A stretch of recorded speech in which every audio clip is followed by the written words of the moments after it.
The emergency alarm echoed through the Galactic Council chambers. Ambassador Vrel of the Korathi Empire rushed through the tall doors, his forearms trembling slightly. He had never heard that alarm before, not in his 40 years of service. The council chamber was already full. Representatives from 200 species filled the curved rows of seats. Everyone was talking at once. The sound was deafening. Vrel made his way to his seat and turned to his assistant. "What happened?" he asked. "The humans," his assistant said quietly. Vrel felt his blood run cold. Leaving? Leaving where? Everywhere. Every human diplomat, trader, and official in the galaxy. They're all going home. Vrel pulled up his data screen with shaking hands. The reports were flooding in from across the galaxy. Human embassies were closing. Human trade ships were turning around mid-route. Human research stations were being abandoned, all within the last 6 hours. On the main council screen, a message played on repeat. It was Ambassador Jake Morrison, the chief human representative. He stood in front of Earth's blue and green flag. He looked tired, but calm. "To the Galactic Council and all member species," Jake said. "Humanity thanks you for 50 years of diplomatic relations. We have learned much from you. We have shared what we could with you, but effective immediately. Earth is withdrawing from all diplomatic activities. Our embassies will close within 48 hours. All agreements will be honored through their completion, but no new agreements will be made. We wish you well." The message ended. That was it. No explanation. No demands. No anger in his voice. Just a simple goodbye. The council erupted in chaos. The chairman, an elderly Zenth with gray scales, banged his sonic gavel repeatedly. "Order. We must have order." Slowly, the noise died down. The chairman's voice was strained. "Does anyone have additional information?" The Zenth trade minister stood up. "We were in the middle of negotiating a mining agreement with humanity. 20 star systems involved. Billions of credits. This morning, their entire negotiation team packed up and left. They said the deal was canceled. They apologized for the inconvenience. Then, they were gone." A Vortan military officer rose next. "Our joint training exercise with the human fleet was scheduled for next month. We received a message this morning. Canceled. No reason given. More reports came in. Human students were leaving alien universities. Human doctors were leaving alien hospitals. Human engineers were abandoning joint projects. Every single human in the galaxy was going home." Vrel finally found his voice. "Has anyone tried to contact Earth directly?" The chairman nodded. "We've sent 50 messages in the last 3 hours. All communication channels are still open, but no one is responding. The messages are being received, but there's no reply." "What about the humans still here?" someone asked. "Can we talk to them?" "We've tried," the chairman said. "They're polite but say nothing. They're following their orders to evacuate. That's all." Vrel stood up, his voice carried across the chamber. "The Korathi Empire has been humanity's closest ally for 3 decades. We have shared military intelligence with them. Our children study in each other's schools. Last month, I had dinner with Jake Morrison. He seemed perfectly happy. He gave no indication anything was wrong." The chairman looked at him sadly. "Ambassador Vrel, you were his friend. What did we do? What made them leave?" "Oh." Vrel sat down slowly. "I don't know. I truly don't know." For the next 4 hours, the council reviewed everything. They pulled up 50 years of human diplomatic history. Humans had arrived in the galaxy like excited children, eager to meet new species and learn new things. They joined the council quickly. They were friendly, adaptable, and surprisingly good at solving problems. Humans became mediators when other species had disputes. They were neutral, fair, and patient. They helped negotiate peace treaties. They opened trade routes. They shared their art, music, and culture freely. They were model citizens, the Zenth minister said. Better than most species that have been here for centuries. They never complained, another ambassador added. Even when other species were rude to them, even when they were excluded from certain councils because they were so young. The Vortan officer pulled up military records. Their fleet was small, but effective. They helped us patrol trade routes. They fought pirates alongside us. They lost ships defending our colonies. They bled for this council. Vrel felt sick. His people loved humans. The Korathi and humans had become true friends, not just allies. They understood each other. Or, he thought they did. There must be something in the records, the chairman said desperately. Some complaint. Some incident. Something. They searched for hours. There was nothing. No formal complaints filed. No angry messages. No warnings. 50 years of peaceful cooperation. And then suddenly, silence. As the council meeting dragged into its 8th hour, a message alert appeared on Vrel's personal screen. It was from Captain Amy Rodriguez, the head of security at the human embassy. She had been his friend too. The message was brief. Vrel, I'm sorry I can't explain more. Please know that this isn't about anger. We're not mad at you or the Korathi people. We're not mad at anyone. Humanity has just decided it's time to take a different path.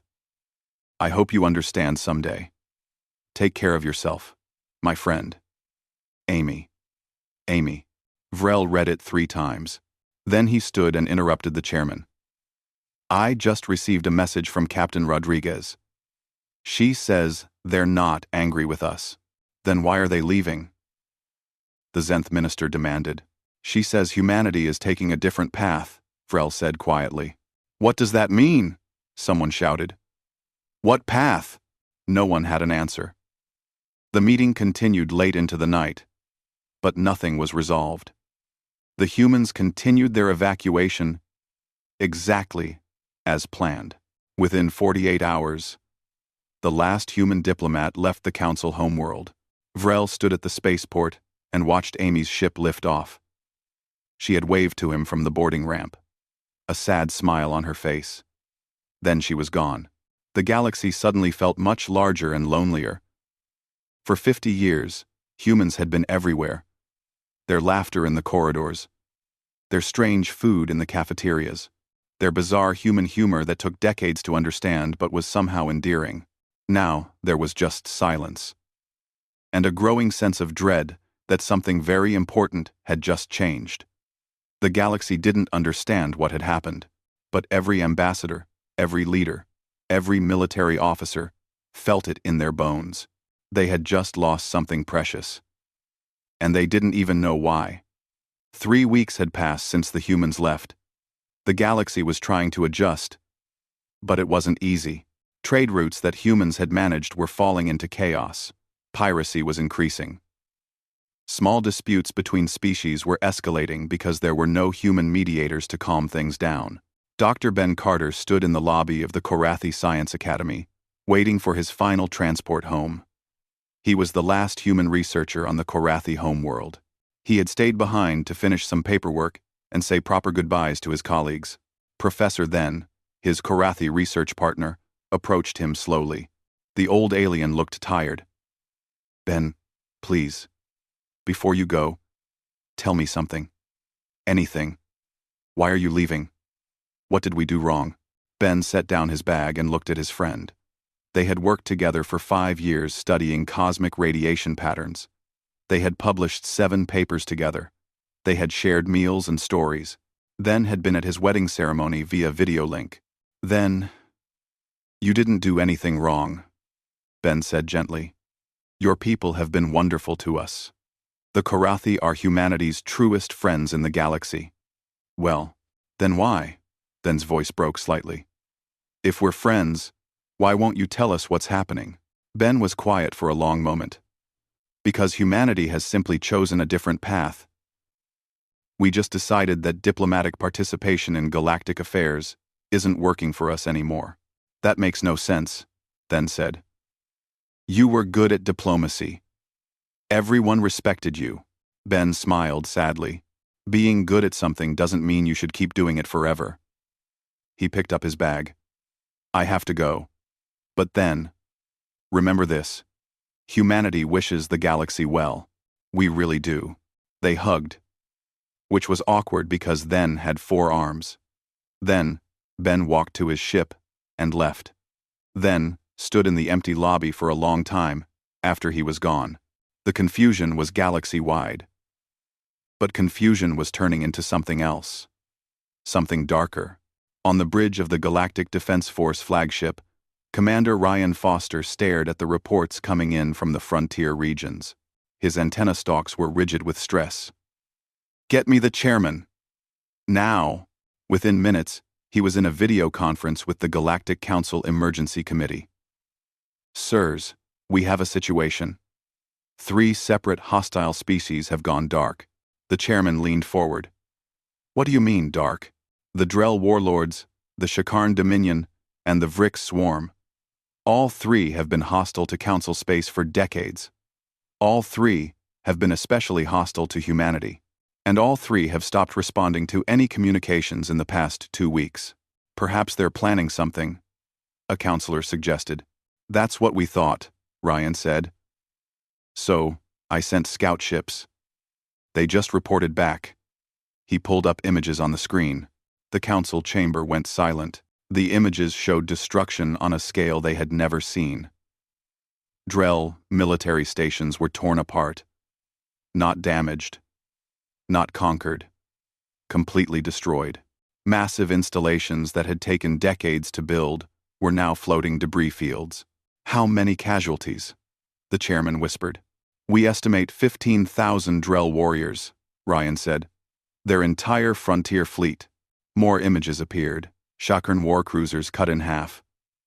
Vrix hive ships, which were supposed to be nearly indestructible, cracked open like eggs. The precision was terrifying. Every shot had hit exactly where it needed to, for maximum damage. Who did this? Someone asked. But they all knew the answer. The weapon signatures are human. Ryan confirmed. The tactics are human. The thoroughness is human. But we would have seen human ships, the chairman protested. We have monitoring stations throughout that region.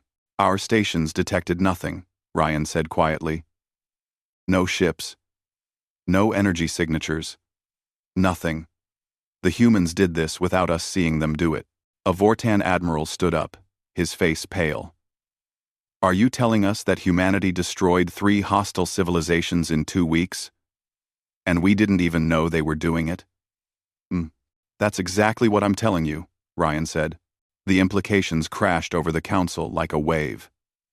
For 50 years, humans had worked alongside them. They had shared military technology. They had coordinated defense operations. The council thought they knew human capabilities. They knew nothing. The timing can't be a coincidence, Vrell said slowly. They withdrew from diplomacy. Then immediately attacked their enemies. They weren't talking to us because they were busy doing this. The chairman's hands shook as he pulled up human military records. The council had always known humans had a military. It was small, by galactic standards. Maybe 500 ships, enough to defend their territory and help with anti-piracy operations. Nothing threatening. Where did they get the ships to do this? The chairman asked. We've monitored Sol's system. We know what they have. Agent Lisa Park's final report was pulled up on screen. Lisa had been humanity's top intelligence operative, working with Council security forces. Her last report from 4 weeks ago was routine. Piracy patterns in the Outer Rim. Nothing unusual. She had closed her report with a cheerful note, wishing everyone well. She knew. Someone said.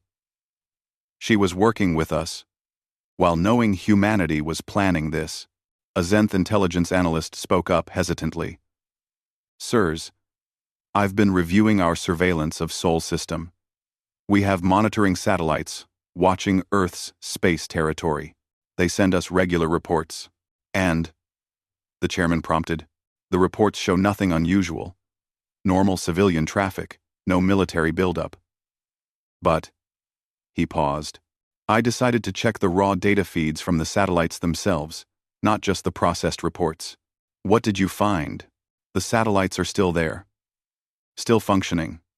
But the data they're sending us is fake. It's very good fake data. But it's a loop. They're showing us what we expect to see, not what's actually there. The council chamber erupted. How long? The chairman demanded. How long has this been happening? Based on the pattern analysis, at least 15 years, the analyst said. Maybe longer. 15 years. Humans had been hiding their true activities for 15 years. They had been smiling, negotiating, serving on committees, all while secretly building something the council couldn't even imagine. Ambassador Vrel felt like he was falling. He had trusted Jake Morrison. They had been friends. Or so he thought. How much of it had been real? How much had been performance? Pull up all records of human military intervention, the chairman ordered. The records appeared. Humans had helped fight pirates dozens of times. They had defended alien colonies from raiders. They had participated in peacekeeping operations. Every time, their forces had been professional, effective, and proportional. Look at the efficiency, Ryan said, pointing at the data. In every engagement, humans won with minimal losses. We thought they were good, but now I'm wondering if they were holding back, making it look like they were trying hard, when they were barely trying at all. Why would they do that? Someone asked. Because they didn't want us to know how strong they really were, Vrel said quietly. Everyone turned to look at him. They wanted us to think they were like us. Partners. Equals. If we had known the truth, we would have feared them. And fear would have made everything difficult. So they pretended to be weaker than they were, the chairman said. For 50 years. Not just weaker, Ryan said, studying the data. They showed us exactly what we expected to see. Strong enough to be useful. Not strong enough to be threatening. It was perfect. The meeting went on for hours. Every piece of evidence pointed to the same conclusion. Humanity had been playing a completely different game than everyone else. While the galaxy thought they were making a new friend, humanity had been quietly building something massive in secret. As the council adjourned, Vrel returned to his office. There was a message waiting for him. An old one. Sent 6 months ago, by Jake Morrison. Vrel had read it before, but now he read it again with new eyes. Vrel, thanks for dinner last night. I always enjoy our conversations. You asked me if humanity was happy with our place in the galaxy. I said yes, remember? I meant it. We are happy. But happiness and satisfaction are different things. Think about that. Vrel had thought it was just philosophical musing at the time. Now he understood. Jake had been trying to tell him. In his own way, he had been warning him that change was coming. The galaxy was finally starting to understand. They hadn't lost a friend. They had just woken up a sleeping giant. The Galactic Council met every day now. Emergency session after emergency session.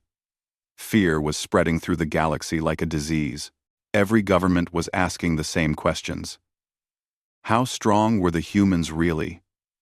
What else had they been hiding? And most importantly, were they a threat? Commander Ryan Foster stood at the front of the council chamber, presenting his latest intelligence report. He had barely slept in weeks. We've completed our analysis of the attacks on the Drell, Shakarn, and Vrix territories. The numbers are disturbing. The main screen lit up with data. The Drell had 15 military stations in that sector, all destroyed in under 6 hours. The Shakarn fleet numbered 200 warships, all destroyed in under 4 hours.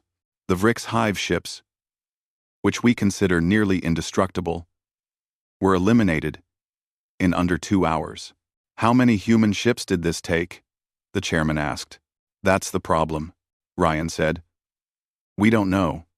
Our long-range sensors detected no human fleet movements, no large energy signatures, nothing. It's as if the attacks happened by themselves. A Fortin admiral spoke up. That's impossible. You can't move a fleet that size without someone seeing it. Unless their stealth technology is far beyond anything we imagined, Ryan replied. Or unless they didn't need to move a large fleet at all. The implications hung in the air. If humans could destroy 3 hostile civilizations without anyone detecting their forces, what else could they do? And to whom? A new report came in. Ryan read it quickly, and his face went pale. Sirs, we just received word from deep space monitoring stations. There are structures in Sol system that we never knew existed. What kind of structures? Someone asked. Big ones. Our analysts say they're military in nature. Weapons, platforms, shipyards, construction facilities, all hidden behind some kind of screening technology. When they dropped the screens to move equipment, our sensors finally picked them up.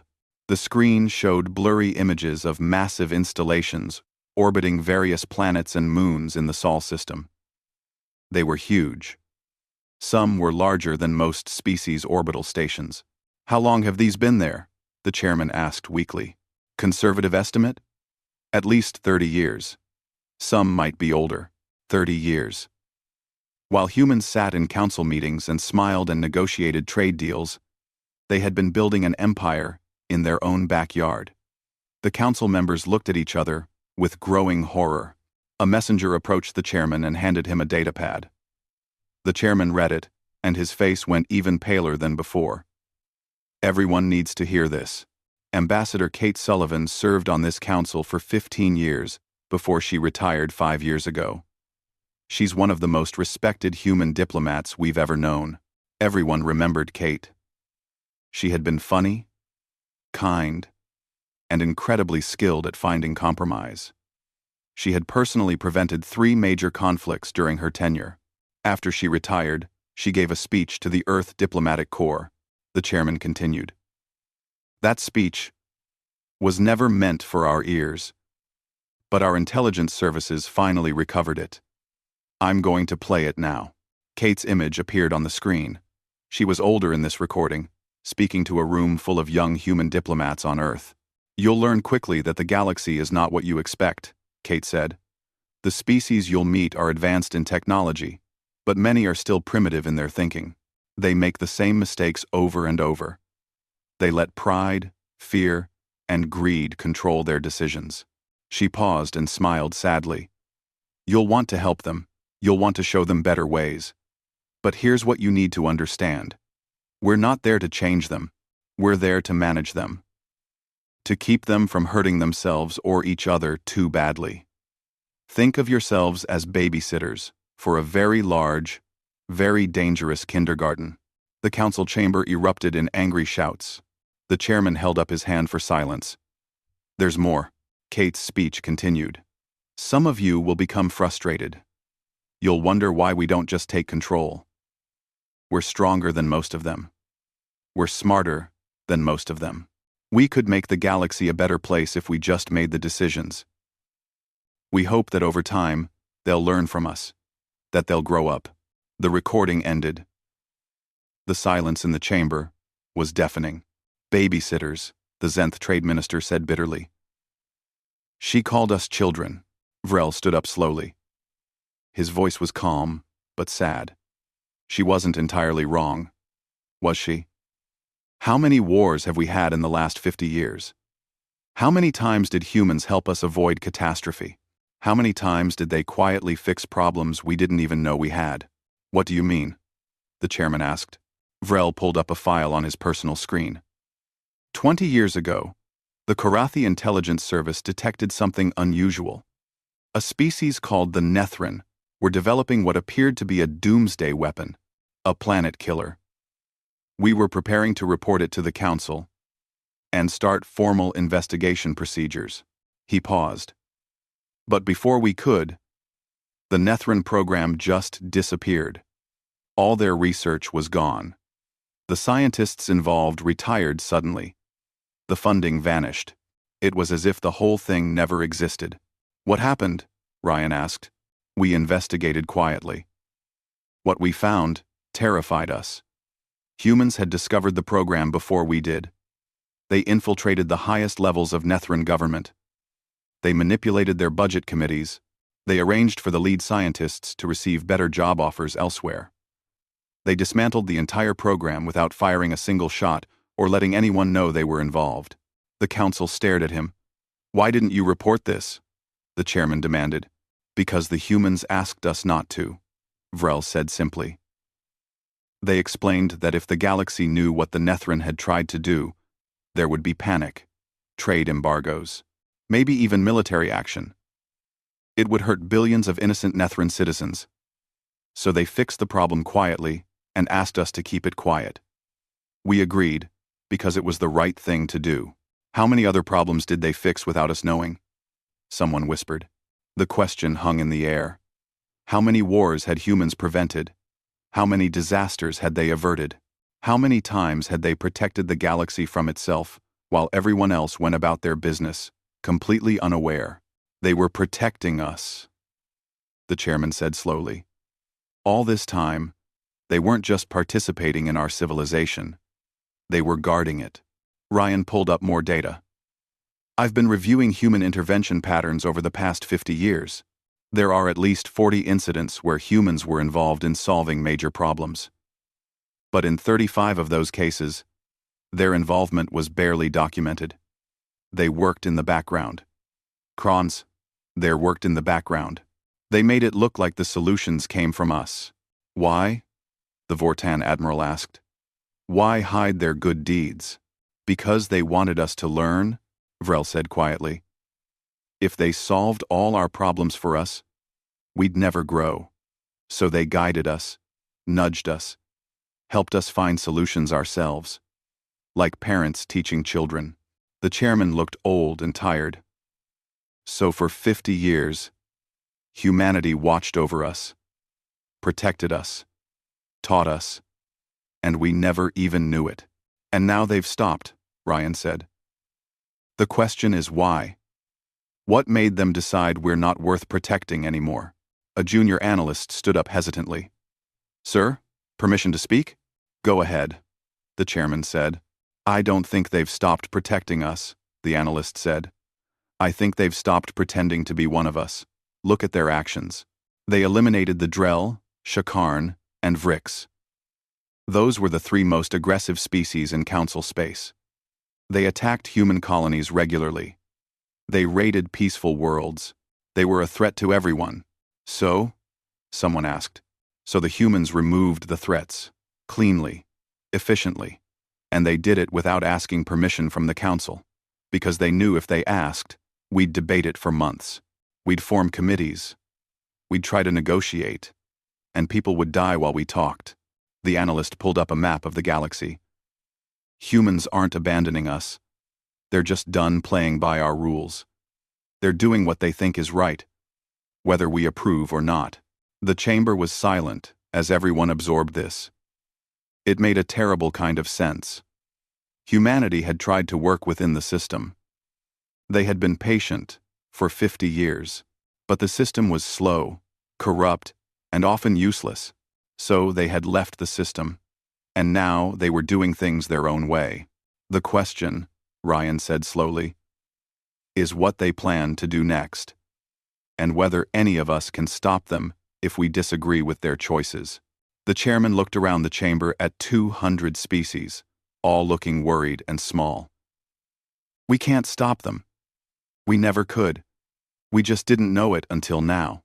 Vrel thought about his friend Jake Morrison, about their last dinner together. Jake had seemed sad that night. Though Vrel hadn't understood why at the time, now he did. Jake had been saying goodbye, not just to Vrel, but to the hope that the galaxy could be better. Humanity had given them 50 years to prove they could grow up. The galaxy had failed the test. 1 month after humanity's withdrawal, everything changed again. The message came through all channels simultaneously. Every government, every military, every news network in the galaxy received it at the same time. There was no way to block it. No way to ignore it. Captain Dan Wright appeared on screens across the galaxy. He wore a simple black uniform with no decorations. Behind him was empty space and distant stars. He looked directly at the camera with tired eyes. "People of the galaxy," he said. "My name is Captain Dan Wright of the Earth Defense Ship Valiant. I speak on behalf of humanity. For 50 years, we have been part of your civilization. We participated in your councils. We followed your rules. We tried to help when we could. And during those 50 years, we watched. We documented. We hoped you would change. You haven't." Dan pulled up a holographic display beside him.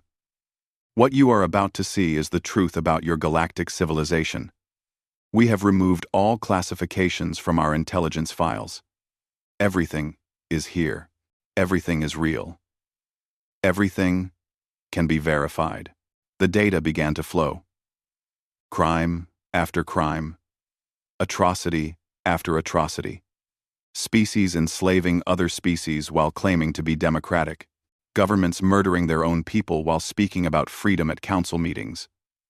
Trade empires built on the backs of prisoners who had committed no crime except being born on the wrong planet. The Galactic Council had known about some of it. They had ignored it. Political considerations. Trade relationships. The complexity of interfering in other species' internal affairs. There were always reasons to look away. But humans hadn't looked away. They had documented everything. And now they were showing it to everyone. Case number 47. Dan's voice was emotionless. The Zenth Collective operates 6 labor camps on mining worlds in the Outer Rim. The workers are from conquered species. They work until they die. Life expectancy is 4 years. Council inspectors have visited these facilities 8 times. Each time, they reported no violations. Each time, they were bribed. The evidence appeared on screen. Financial records, video footage, testimony from escaped workers. The Zenth Trade Minister, who was watching this broadcast with the rest of the council, went very pale. Case number 93. The Vortan Republic has assassinated 17 reform leaders in the past 20 years. These leaders were trying to end corruption in their government. They were killed by official security forces. The council was informed twice. No action was taken. More evidence. More proof. Dan's voice never rose. He simply presented fact after fact. The galaxy watched in horror as their civilization was laid bare. Case number 162. The Shakarn Dominion, before we eliminated them, were conducting biological experiments on captive populations. 7 million sentient beings died in these experiments. The council knew. Medical ethics committees were formed. Reports were written. Nothing was done. The broadcast continued for 2 hours. 1,247 documented violations of sentient rights. 892 preventable conflicts that the council had failed to prevent. 34 attempted genocides that humans had quietly stopped without anyone knowing. When it was finally over, Dan looked directly at the camera again. "We're not telling you this to make you feel bad. We're telling you this because you need to understand why we left. Your system is broken. Not just flawed. Not just imperfect. Broken at its core." He leaned forward slightly. "The Galactic Council is controlled by the oldest and most powerful species. They make the rules. They decide what matters and what doesn't. Young species like humanity are allowed to participate. But only if we don't threaten their power. Justice is available only if it's profitable. Peace is maintained only if it's convenient. We tried to change things from within. We really did. For 50 years, we proposed reforms. We wrote proposals. We served on committees. And every time, the old powers blocked us. Not with open opposition. That would be too obvious. They just delayed. Complicated. Buried things in procedure. Until everyone got tired and gave up. Except we didn't give up. We just stopped asking permission. The screen behind Dan changed. It showed the destroyed Drell stations, the shattered Shattern fleet, the cracked Vrix hive ships. These three species attacked human colonies repeatedly. They killed thousands of our people. We asked the Council for protection. We followed all the proper procedures. We waited for justice, and while we waited, they kept killing. So, we stopped waiting. We're not sorry we destroyed them. We're sorry it took us so long. We're sorry we let Council procedure matter more than our own people's lives. Dan stood up. Humanity is done with your system. We will not attend your councils. We will not sign your treaties. We will not pretend your civilization is something it's not. But we're not abandoning you either. We're just doing things our way now. If you want humanity's cooperation again, build something worthy of it. Build a system based on justice, not power. On truth, not convenience. On protecting the weak, not serving the strong. The broadcast ended. The galaxy sat in stunned silence for approximately 10 seconds. Then, everything exploded. Within hours, protests erupted on 100 worlds. Young species who had been oppressed by the system saw hope. They had evidence now. Proof of the crimes committed against them. Proof that the Council had known and done nothing. Within days, governments began to fall. The Zenth Collective's leadership was overthrown by their own military. The Vortan Republic faced civil war. Dozens of smaller species demanded justice for decades of abuse. The Galactic Council tried to maintain order. They declared the human broadcast illegal. They claimed the evidence was fake. They sent security forces to suppress protests. It didn't work. The evidence was too thorough. The crimes were too obvious. And the young species of the galaxy had finally had enough.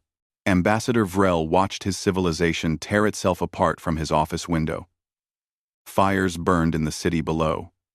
Korathi protesters demanded that their government break ties with the Council. Some were calling for alliance with humanity. Others were calling for revolution. His communication console beeped. A message from Jake Morrison. Vrel hesitated, then opened it. Vrel, I know you're watching your world burn. I'm sorry. We didn't want this. But we couldn't stay silent anymore. The truth had to come out. The Korathi people are good. You are good.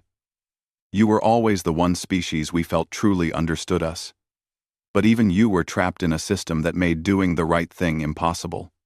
Right. There's hope, though. The galaxy is changing. It's painful, but necessary. Like setting a broken bone. It hurts, but it heals stronger. When things settle, when the new order emerges, we'll talk again. Not as council representatives, as friends, as equals, as people who want the same thing. A galaxy where justice actually means something. Until then, take care of yourself and your people. We're watching. If anyone tries to harm the Korathi, they'll answer to us. You're not alone. Jake. Vrel read the message 3 times. Then he looked out the window again. The fires were spreading, but he could also see people organizing. Medical teams helping the injured. Community leaders calming the crowds. Order emerging from chaos. Maybe Jake was right. Maybe this was necessary. The galaxy would never be the same. The old system was dying. What would replace it? No one knew. But for the first time in centuries, real change was possible, and humanity had made it happen. Not through diplomacy, not through procedure, but by simply telling the truth. Across the galaxy, on the command deck of the Valiant, Captain Dan Wright sat down heavily in his chair. Agent Maria Santos appeared on his screen. She looked exhausted, but satisfied. How bad is it? Dan asked. 40 governments in crisis. 15 species demanding council reform. 3 civil wars. 2 revolutions. Maria reported. It's chaos. Ria. 3. 40-44. Maria reported. Any calls for help? Hundreds. Everyone wants us to save them, to restore order, to choose sides. Dan shook his head. We're not doing that. This is their mess. They need to fix it themselves. Some species are going to die during this chaos, Maria said quietly. I know. But if we save them now, we'd have to save them forever.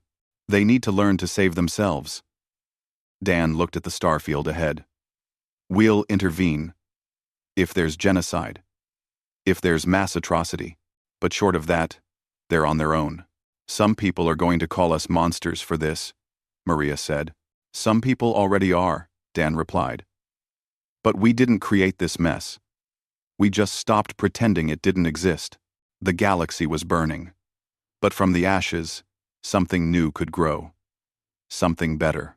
Humanity would make sure of it. 6 months had passed since humanity's revelation. The galaxy was still burning. But the fires were different now. Not destruction. Transformation. The Galactic Council still existed, but barely. Half the member species had withdrawn. Others had formed new alliances.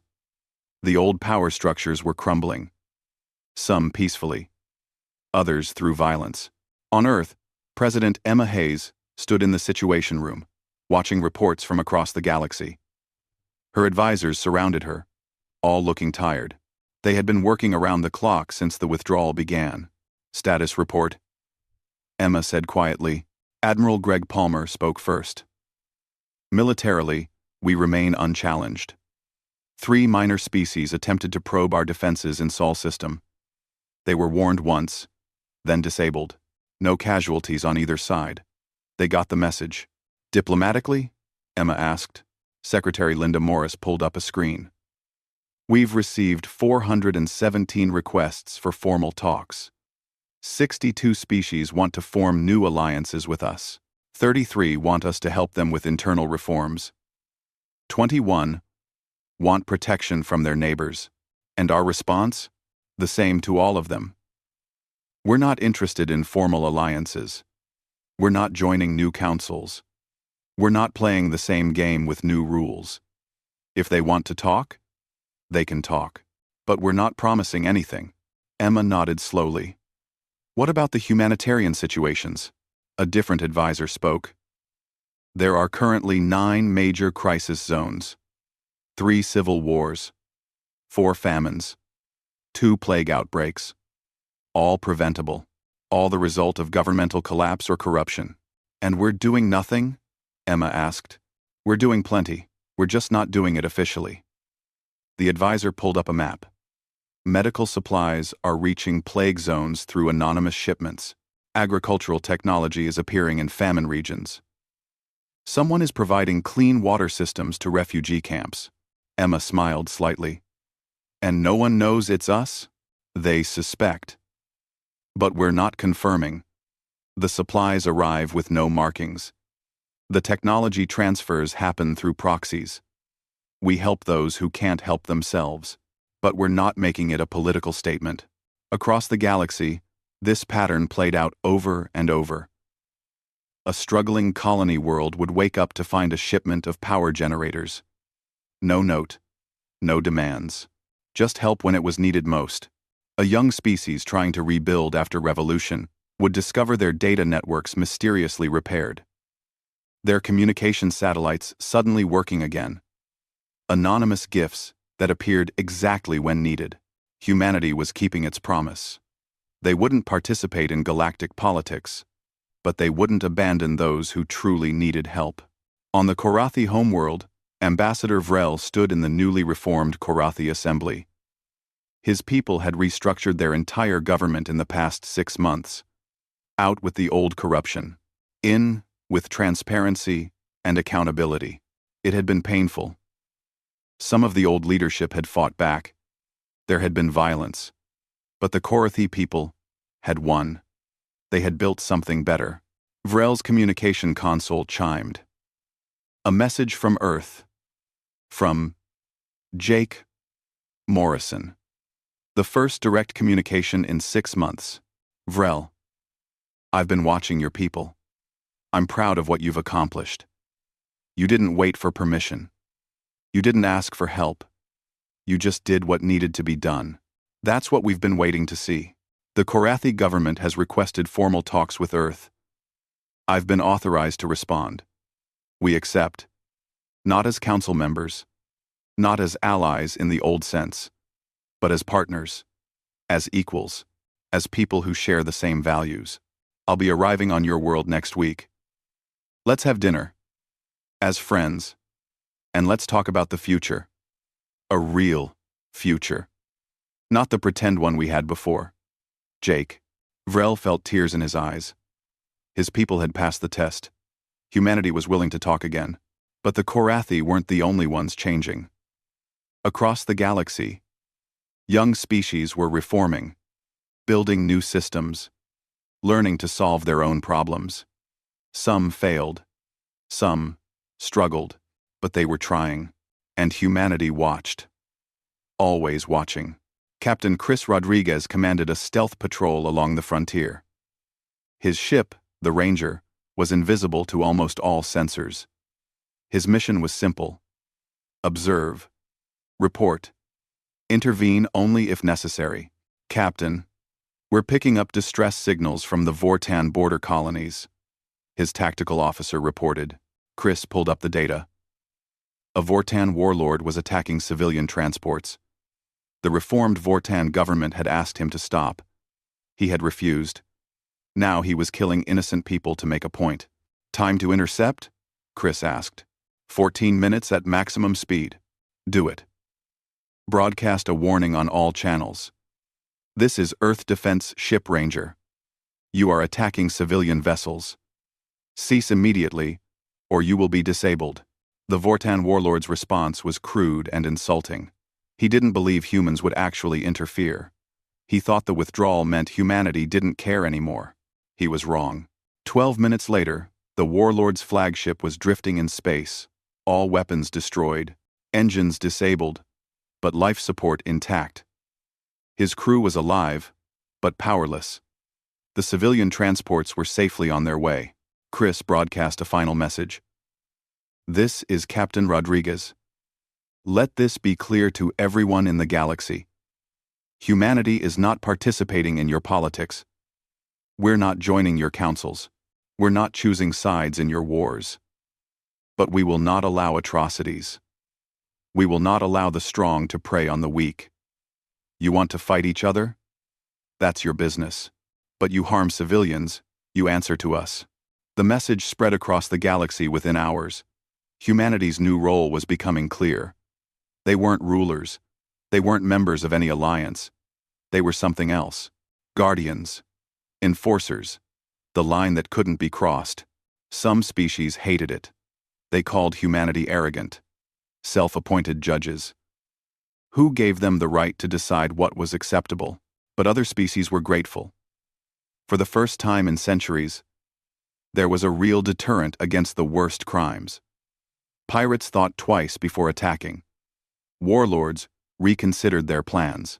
Corrupt governments knew they were being watched. The galaxy was changing. Not quickly, not easily, but really changing. On Earth, in a quiet garden behind the diplomatic complex, Jake Morrison sat on a bench. He was reading messages from across the galaxy. Some angry, some grateful, some confused. His tablet chimed.